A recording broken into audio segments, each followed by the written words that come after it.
Assumption of risk. 1.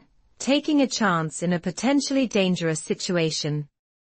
This is a typical affirmative defense in a negligence case, in which the defendant claims that the situation, taking a ski lift, climbing a steep cliff, riding in an old crowded car, working on the girders of a skyscraper, was so inherently or obviously hazardous that the injured plaintiff should have known there was danger and took the chance that she could be injured.